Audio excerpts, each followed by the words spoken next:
So the golf ball. If when you're hitting shots, you're looking at the ball, you're trying to hit the ball, or you're thinking of the golf ball, we need to change that. That could well be holding you back. We're going to explain why. We're going to take a quote from Nicklaus, and we're going to give you some super simple drills to help you basically hit the golf clubs better, further, and more consistently, kind of specifically looking at the irons. So let's place the ball back on the tee. And let's take a look at, a really common impact condition that we see with the best players versus the golfers that struggle. You might be in that category. When we look at the great players, what do we see in impact? We see the kind of handle forwards, we see the arms in a really good structure. Everything looks powerful and kind of where it should be in good alignment. When we look at those that struggle, and say you might have videoed your golf swing and sort of seen this, we often see the handle too much in line with the ball. Then post-impact, probably where we see the issues more often, we see kind of this. Lead wrist has buckled, elbows have started to kind of separate, and it's this kind of cramped look, which we know doesn't give us the best strike, it doesn't give us the most consistent delivery. So why is looking at the ball partly down to that? Well, as golfers, we can get obsessed with the ball. We think about it, we know we've got to hit it, and that can lead to us a lot of issues. So what Nicklaus used to say is he used to call this the finish to his golf swing. That would make sense, it's finished. But he would call the follow through this part of the golf swing here. Now you can see at this part of the golf swing here, my lead arm and the club are in a straight line. The golf club could not be any further from my shoulder. My elbows are still very close together and my arms are very extended. Nicklaus would say that he used to hit shots trying to get to the follow through. This was his focus point, not the golf ball. Now, if the lead arm and the club were in a good alignment here, that would probably mean that when he made contact with the ball, the lead arm was slightly in front of the golf club. So Nicklaus would arrive at impact with a handle length forwards, the lead arm out in front of the golf club, and he would be working towards the follow through. This is the point in his golf swing where everything was as extended as it could be. He could not have that golf club any further away from him. Now, if you're thinking of the golf ball, that's your focus, you're trying to hit the ball, what's going to happen is you're going to get the golf club head as far away from you as it can be and impact. And we know that's not right. We know that we should have some shaft lean and the hand should be forward. So if we think about other sports, I'm going to use football, soccer, depending on where you are in the world. If that was a football and I was trying to kick that as far as I could, when I make contact with that ball, what would my leg be? Wouldn't be straight. It would be in the process of straightening. So when would my leg be straight? After I made contact with the ball. If, not sure why you were going to do this, but if you had a punch bag here and you were trying to hit that, when would you make contact with that bag? What would your arm be? Would your arm be straight? No, your arm, when you hit that bag, would be bent in the process of trying to straighten. The same applies with golf. We do not want to have expanded all of that energy by the time we get to the ball. If we don't want to do that, we actually need to change our focus. We need to change where we think about getting that energy out to. If my focus was this follow-through position that Nicklaus talked about, it would enable me to delay. I'm thinking about the area there, and as I try and get to that area, I've actually created perfect impact conditions. So thinking about the golf ball can really hold you back. So let's go through a couple of really simple drills that can actually help you, take this into your golf swing. Now I'm going to use an alignment stick for this. You don't have to, you can use a golf club.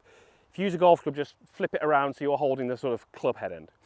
And you're very simply going to take a setup and you're going to make some half backswings, half follow throughs, not particularly long, and you're going to listen for the noise that the alignment stick makes.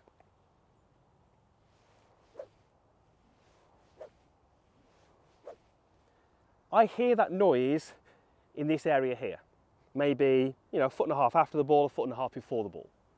If you're hearing that noise, big cross, that's wrong, that's not what we want. That is you extending everything to be in line with the golf ball. If I do it correctly,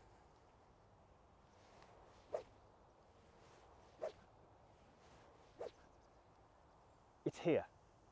Golf ball and then forward to around about this point. It's moved maybe some 2 to 3 feet. How did I move it? I just changed my focus. I changed when I was trying to get this end of the alignment stick as far away from my chest as it could be. So as I go back and I create these angles, look how close that is to my chest. Much closer than it is at this point. At that point, that is as far away from my chest as it can be.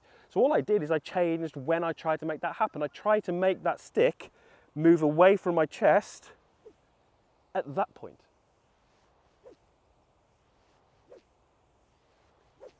And that gives me that very, very different noise down here. There's a really interesting point there about the release. What was I trying to do? I was trying to get the end of the alignment stick, or in this case is the club head, to move away from me. So notice how when I do that,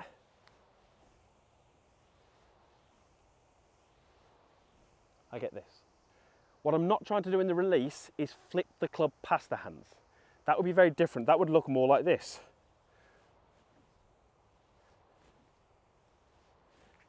Notice the arms are buckling. So I'm actually trying to physically take the club head and move it away from my chest and have it at its extended point this far after the golf ball. So here's a little drill I want you to do. And this is where you're going to start. You're going to take a setup, ball on a peg, mid-iron in hand, and you're going to hit some little shots getting to follow through, which is here. And I'm talking really, really short swings. Ball has not carried more than about 20 yards, but look at where I am. This is my follow through. Get here. Trust me, this is going to be the best thing for your golf game. It's really hard to get here, but if we can do that, it changes everything about impact. Your whole mindset will change. Don't think of the golf ball, think about your follow through. It's going to make a difference. Now the next drill is brilliant. I'd urge everyone to try this drill. So here's the drill I'd love you to try. Hopefully you've got these things pretty handy, probably in your golf bag, if not somewhere you can get hold of them. An alignment stick and a bag towel, pretty simple. Now, it's taken me a couple of seconds to set this up, but you can see I've got the alignment stick in at a, well, you can see maybe a 40-degree angle, and then the towel just kind of lay over the top of it. Now, as I set up to my tee, you need to do this without a ball to begin with. So you're going to take my normal address, and I need to make sure I keep my head still here, but watch what happens if I rehearse that really nice follow-through position that we were looking at. My club makes contact with the towel because I've got a little bit of rotation, and again, the club head is away from my chest. If I start to think about the tee or the ball and I start to focus on hitting that, then what happens is I end up getting really cramped and I actually can't reach the towel that's out there. It's not going to work. So your job, without a ball to begin with, is to make a little swing. Really need to make sure that we're not lunging here, we're not moving the head forward, but making that nice follow through and clipping the towel. So it should look like this. Clip the towel, perfect. Do it again. Clip the towel, perfect. Getting some feedback. You know, if you haven't got any way of capturing your swing or slow motion, this is a great way to do it. Now, there's no reason why you can't add a ball in. The ball, as you can see, might clip the towel. So, but it's great to have that external focus as you're trying to do this little exercise. So this is the key part. What am I thinking about? I'm not thinking about the ball. I'm thinking about achieving my follow-through position, just like Jack Nicklaus said. Okay, don't think the strike was great, but the ball was hit. I removed the towel. That's perfect. We're looking to create an environment here where we can learn. How am I learning? Well, I hit the golf ball, that's a tick. I hit the towel, that's a tick. Did I generate some new feels? Yes, that's a tick. I'm starting to build my awareness of what I should be doing, and I'm using exercises and drills and my environment and external cues to do that. Creating a learning environment. Standing on the golf course just thinking about what to do can help, but it's not going to go the whole way. We actually need to create the scenario where we can do it. So once you've done a couple of those, obviously we do ultimately want to take it to the golf course, and then you can take those feels that you've generated and basically don't think of the golf ball, think about your follow through. Copy Jack Nicklaus, it worked pretty well for him.